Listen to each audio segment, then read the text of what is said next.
Muito bem. Bom dia a todos. Estamos aqui em mais um encontro da Comissão de Estudos de Gestão de Pessoas, Trabalhista e Previdenciário, da ABIARB, do Sindibor e da Aresp, comissão coordenada pela nossa coordenadora Sheila Saad, da RIC Associados, pelo Dr. Paulo, do Sindibor, e pelo Dr. Lauro, da Correia Porto Advogados. Nós não teremos hoje a participação do Dr. Lauro, ele teve um imprevisto e ele pediu desculpas e mandou um abraço a todos. Disse que em breve ele, inclusive, manda a cartilha que nós combinamos na última reunião. É provável que essa semana, mais tardar, nós estaremos enviando a cartilha a todos vocês. E, enquanto isso, nós aqui antecipamos a vocês que todos os assuntos tratados nas reuniões anteriores estão em grande evolução para que venhamos a preparar e lançar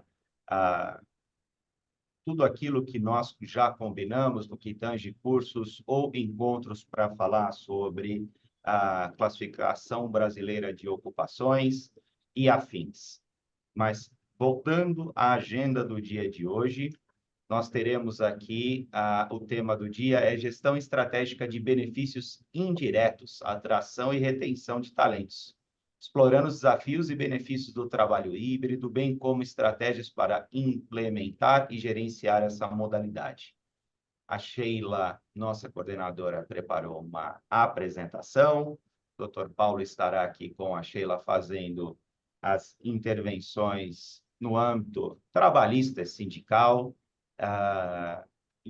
Obviamente, como todos sabem, essa reunião vai ser gravada a parte da exposição dos nossos oradores. Imediatamente a gente interrompe a gravação para que a gente retorne ao modo de bate-papo de comissão e seja durante a gravação ou posterior, principalmente posterior, todos estão convidados a interagir pelo chat ou pelo microfone, sem cerimônia. Não é, Sheila? Paulo? Exato, correto. Muito bem, muito bem. Estamos aqui também com o time do Sindibor, e a Eli, como todos conhecem, é a nossa coordenadora executiva de todas as comissões. E obrigado, Eli, por organizar mais uma reunião para todos nós. E vamos em frente. Sheila, a palavra é sua. Muito obrigado mais uma vez. Eu que agradeço. Eu adoro, falei isso para o Reinaldo, adoro as nossas reuniões, acho muito, muito legal, a gente aprende, eu aprendo muito também. Então, bom dia a todos. Mais uma reunião. Assim, eu acho que ao longo do tempo a gente vai ficando, nós vamos ficando mais íntimos e a gente vai conseguindo conversar sobre questões importantes dentro da gestão de pessoas e até da própria lei trabalhista. Acho que aos poucos a gente vai evoluindo também nas temáticas todas. Então, vamos conversar um pouco sobre os benefícios indiretos. E aí eu reforço o que o Reinaldo falou. Assim, qualquer dúvida, qualquer questão, por favor, me interrompam. Às vezes a gente pode tratar de situações mais delicadas depois do final da gravação, mas, de qualquer maneira, algum esclarecimento, vocês podem me interromper. A gente vai falar um pouquinho sobre essa questão de benefícios indiretos, pensando em atração e retenção de talentos. Meu objetivo aqui é que a gente consiga desmistificar algumas questões, algumas situações, e que a gente possa pensar também em alternativas para as nossas organizações. Isso é sempre a nossa lógica aqui. Eu acho que é para isso que nós estamos aqui, questões práticas e alguns insights que possam ajudar no dia a dia. Isso daqui a gente já tinha falado na última reunião. Eu acho que vale a pena a gente começar por isso. Nós estamos falando em benefícios indiretos Os benefícios indiretos mudaram um pouco desde a pandemia. Então, de novo, nós estamos em desafios de gestão de pessoas por conta de mudanças na conjuntura de uma forma geral, nas características de trabalho de uma forma geral, na realidade dos seres humanos que trabalham nas nossas empresas também. Então, continuamos o nosso desafio de gestão de pessoas. Isso daqui eu também tinha passado na nossa última conversa. Então, vamos falar sobre competitividade. Então, nós estamos falando sobre princípios éticos e valores que se identificam como chave de ouro do processo e da gestão dentro da empresa. Isso inclui questões que envolvem gestão de pessoas, inclui fundamentalmente, porque quem toca processo são as pessoas. E aí, a gente vai falar um pouquinho sobre benefícios indiretos. Então, nós estamos pensando em complementos de remuneração, mas que não são pagos em dinheiro. Vamos lá. A gente fala sobre qualidade de vida no trabalho. Muita coisa de RH fica um pouco na filosofia. E, às vezes, entre aquilo que a gente vê no dia a dia e a realidade dessas informações de RH ou dos estudos de RH, existe um caminho longuíssimo sobre a capacidade de aplicação. Quando a gente fala em complemento de remuneração, a remuneração, na verdade, ela é feita, ela é composta de salário, de incentivos monetários, que desde a lei de 2017 para frente, da nova lei trabalhista, isso mudou de um jeito significativo por conta da questão dos prêmios e dos bônus que não entram, não são incorporados. Então, a gente pode ter incentivos monetários que não incidem em cargos dentro da empresa, desde que, logicamente, respeitados os critérios necessários para que esses benefícios, esses incentivos se caracterizem como premiação. E tem os benefícios sociais. Os benefícios sociais, a gente tem os obrigatórios e os opcionais, e aí dentro desses benefícios opcionais, a gente tem algumas coisas que não existiam até a pandemia. O trabalho híbrido, o trabalho remoto é um deles. Então, nós estamos falando de situações que mudaram de um tempo para cá. Então, o quanto significa? Por que a gente fala de remuneração? O quanto significa eu estar dentro da minha casa, sem pegar trânsito? A gente sabe que muitos dos nossos colaboradores têm horas e horas a fio dentro do trânsito, na balbúrdia do dia a dia. O quanto significa a gente ter prática física, benefícios que vêm, por exemplo, como academia, o quanto isso significa, e a gente não está pagando diretamente em dinheiro, a gente está pagando em situações que melhoram a qualidade de vida do colaborador. E aí, vamos começar, daqui a pouco a gente desmistifica um pouquinho. Outro conceito da nossa conversa de hoje: atração de talentos e retenção de talentos.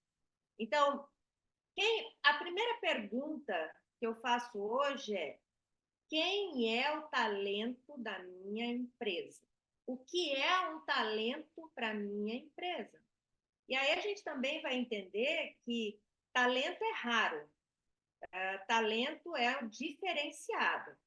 Então, eu posso oferecer benefícios indiretos, e eu tenho que oferecer benefícios indiretos para a empresa toda, E eu, inclusive, vou atrair e reter pessoas diferenciadas para dentro do meu negócio.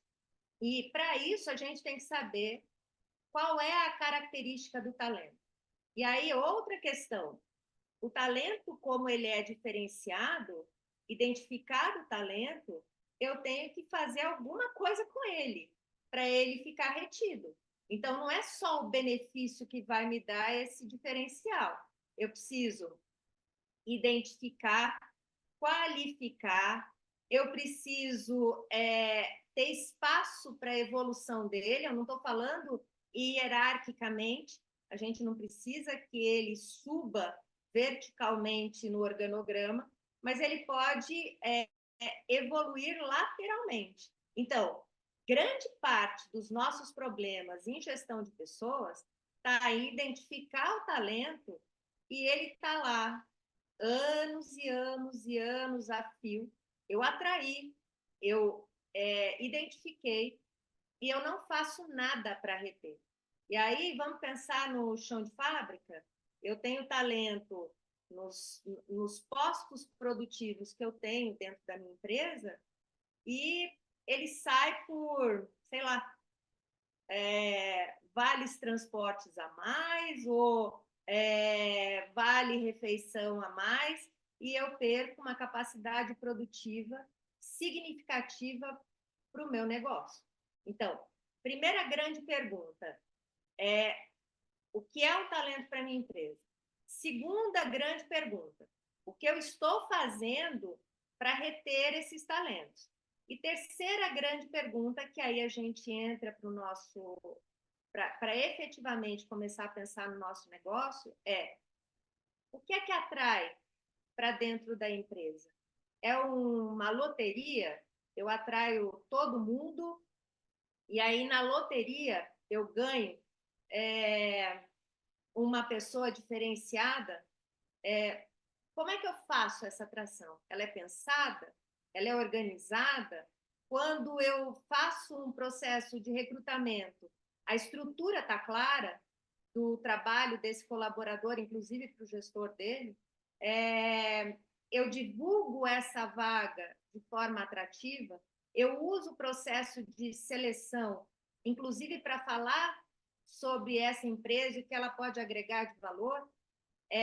De forma clara, inclusive, porque tem muita gente que usa a entrevista ou o processo seletivo de uma forma geral para falar meias verdades. Então, assim, olha, se você daqui a pouco tiver um ótimo desempenho, a gente pode te promover. O que fica na cabeça do colaborador? Ah, daqui 3 meses acabou o período de experiência, eu estou promovido, já vou ganhar mais. Então, a gente precisa saber como... E aí, se ele não ganhou, se não atendeu essa expectativa dele, daqui a pouco ele vai embora também. E poderia ser um talento que a gente nem descobriu se era ou não. E muito recurso foi despendido no processo de recrutamento e seleção, e na entrada a gente já tropeça. Então, vamos pensar nessas primeiras questões. Depois, a gente tem que pensar no modelo estratégico de benefícios. Existe uma máxima muito... isso também é uma meia-verdade, muito divulgada por aí, que é o seguinte: colaboradores satisfeitos são colaboradores produtivos. Isso é uma meia-verdade. Eu posso ter gente satisfeitíssima dentro da minha organização, justamente porque é improdutivo e ninguém cobra. Assim, a gente tem que pensar na realidade que eu tenho para dentro da minha empresa. Então, os benefícios, eles podem ser caros. Os benefícios indiretos, eles precisam trazer valor agregado para esse colaborador. E ele precisa entender isso como valor agregado. Então, a gente estava falando sobre trabalho híbrido ou trabalho remoto. Muitas organizações não podem oferecer esse tipo de benefício porque a complexidade da organização não permite. Isso, inclusive, a gente falando em termos de complexidade, a gente está falando também no aspecto cultural. Tem empresa que nem aceita esse tipo de realidade. Assim, eu conheço muitos donos de empresas que entendem que o colaborador precisa estar presente. Às vezes, não é tanta necessidade, mas ele quer que o colaborador esteja ali. Ele quer ver essa movimentação na empresa. Então, se a gente falar de complexidade organizacional, nós estamos falando, primeiro, na capacidade que a empresa tem de absorver determinados benefícios. Segundo, na capacidade que ela tem de pagar determinados benefícios. Estamos falando, inclusive, dos benefícios diretos opcionais. Então, vamos generalizar essa história. Então, a complexidade organizacional, ela precisa trazer condição de que esses benefícios sejam aceitos e identificados como vantagem pelo colaborador. Mas isso, por si só, não funciona sozinho. Por quê? Porque nós estamos falando de gente. E gente é complicada. Então, às vezes eu ofereço um baita benefício, um negócio super legal, e as pessoas começam a achar que aquilo lá, assim, num primeiro momento é muito bom, e daqui a pouco as pessoas começam a achar que é o mínimo que elas esperam.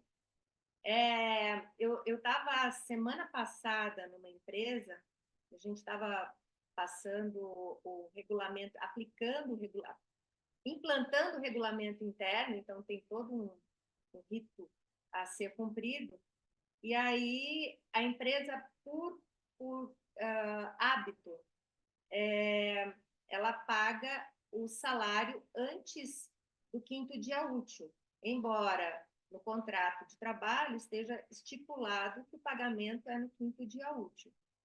E aí, na hora de passar o regulamento e ler o regulamento e tudo mais para todos os funcionários, são 200 e poucos funcionários, as pessoas diziam para mim, olha, esse mês não pagaram o salário no dia certo.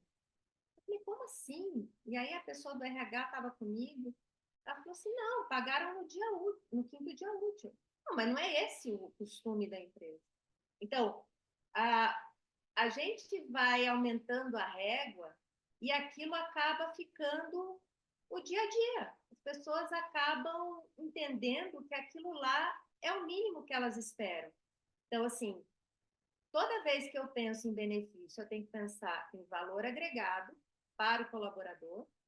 E aí, às vezes, vale a pena fazer levantamentos e um plano estruturado para essa implantação. E segundo, eu tenho que comunicar favoravelmente. Sim, o quanto a nossa comunicação ela acontece, o quanto o colaborador sabe e entende que determinadas coisas que a empresa oferece são vantajosas. E aí é um trabalho de parceria, de novo, do RH com o gestor, para fazer com que essa informação chegue e que isso daí seja percebido pelo colaborador.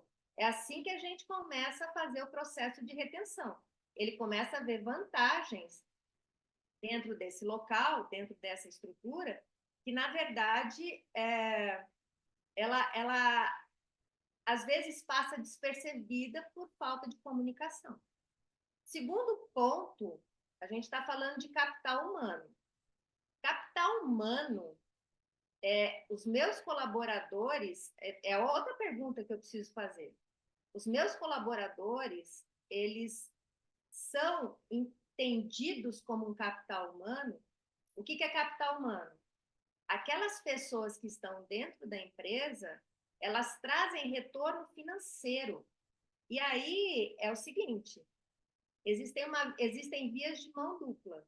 A empresa está lá e precisa entender a colaboração desse funcionário e o retorno que ele traz para ela, e o colaborador precisa entender que ele tem a obrigação de trazer retorno para a empresa.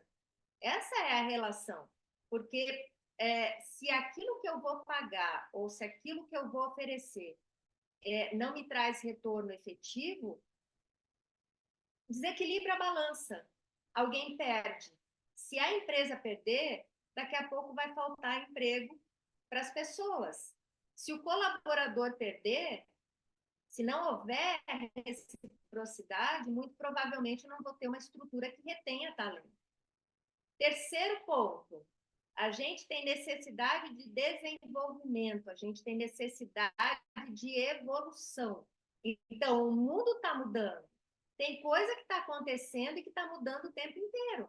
Então, nessa mudança do mundo, o quanto nós estamos evoluindo e os nossos benefícios são interessantes para aqueles colaboradores, levando em consideração toda essa complexidade social que a gente tem. E aí nós vamos para a questão que, para mim, vamos lá, a gente analisou a conjuntura, mas é muito comum, eu vejo isso com muita frequência, as pessoas vão fazendo inclusões sem levar em consideração quais são os objetivos e as ações estratégicas. RH é estratégico. O quanto eu tenho que prover para ter o retorno que eu quero. Então, as empresas, elas oferecem, talvez eu esteja sendo muito crua no modelo na forma de falar, mas a relação é uma relação humana, porque eu tenho que levar em consideração essa pessoa que está lá, mas ela é uma relação de troca, e a empresa precisa avaliar o quanto essa troca é rentável. Então, aí nós temos os objetivos e as ações estratégicas. É isso que faz com que a nossa vida corporativa tenha os resultados que a gente espera. Então, pensando nisso, quais são as vantagens dessas assistências que eu ofereço? Os benefícios opcionais e indiretos que eu ofereço? Primeira coisa, a gente tem a aplicação, a inclusão de questões que tenham reconhecimento dos concorrentes. Por quê? Porque eu começo a ter a capacidade de gerar qualificação, eu começo a ter capacidade de evoluir com meu colaborador, isso me traz um retorno, que é um retorno de produtividade, de resultado corporativo, e aí os concorrentes começam a me enxergar de uma forma, como é que eu vou dizer? Como alguém relevante, não é que não exista relevância, mas como alguém que realmente já está incomodando. Quando a gente incomoda, significa que a gente está fazendo alguma coisa muito bem feita. Então, o reconhecimento dos concorrentes, ele também acontece por... eles começam a copiar ações nossas, eles começam a copiar processos nossos. E aí, significa que eu não posso ficar no mesmo lugar, eu vou ter que evoluir. E o evoluir pode ser em questões muito simples, pode ser em projetos de qualificação internos. Não preciso trazer grandes custos para a empresa. A gente está falando em percepção do colaborador. E essa percepção pode ser de alguma coisa aplicada de forma simples, mas que traz grandes resultados para a empresa e traz uma percepção positiva. Só que esse reconhecimento e a satisfação das necessidades desse colaborador, essa é outra coisa que eu também preciso reforçar. A satisfação das necessidades do colaborador tem que estar alinhado à satisfação da necessidade da empresa. Com com 5 funcionários, vamos pensar bem pequenininho. Se eu tiver que mover a minha empresa a partir da necessidade de cada um, é muito complicado. Assim, com 100 é impossível. Daqui a pouco a gente não tem uma linha de conduta. Então, a lógica da satisfação da necessidade, na verdade, é a seguinte: a gente tem 2 pontos. Primeiro, eu tenho que saber quem eu sou como organização e o que eu posso oferecer. E atrair gente que entenda, atrair e contratar gente que entenda o que eu estou oferecendo é interessante. Aí eu tenho percepção positiva. Segunda questão, que é importantíssima e é sob a ótica do colaborador. Se eu sou um colaborador que produzo e produzo de forma satisfatória, eu sou eficiente e eficaz, e eu sou reconhecido pelo meu trabalho, eu sou mais satisfeito do que aquela situação básica de ficar oferecendo coisas aleatórias, fazer ações aleatórias, porque é aquilo que eu falei antes. A régua vai subindo. Aquilo que eu ofereço excepcionalmente hoje já é o mínimo que se espera. Depois de oferecido, é o mínimo que o colaborador espera receber. Então, a régua vai subindo e vai subindo até onde? Então, eu preciso fazer monitoramentos que envolvem avaliação de desempenho, que envolvem treinamentos periódicos, que envolvem monitoramento sobre qualidade de vida dentro desse ambiente de trabalho. E isso está intimamente ligado aos objetivos a serem alcançados e à aplicação dos planos estratégicos. Então, vejam que a satisfação do colaborador e o impacto da minha ação junto aos meus concorrentes, eles só vão acontecer à medida que eu tenho objetivos, planos, metas muito factíveis e muito à mão de cada um. Alguma colocação, gente? Nenhuma? Então, vamos lá. Limitações. A gente tem a gente precisa entender que toda a implantação de benefícios, mesmo esses indiretos, eles levam um período. A gente estava falando sobre trabalho híbrido ou trabalho remoto, a gente passou por contratempos iniciais. A gente, às vezes, ainda passa por contratempos que são ligados a algumas questões tecnológicas. Existe a necessidade desse colaborador se condicionar a esse benefício, que é a percepção, ele está aceitando o modelo do benefício, aquilo que está sendo oferecido, e como cada um tem uma realidade, esse condicionamento pode ser relativo.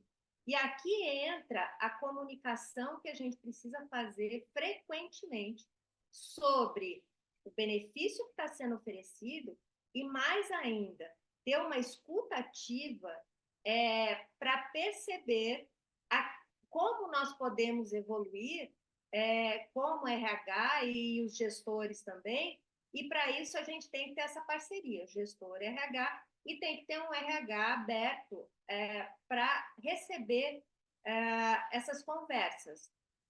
Depois, entra o reconhecimento das recompensas. O que eu ofereço tem que ser percebido como retorno, como resultado.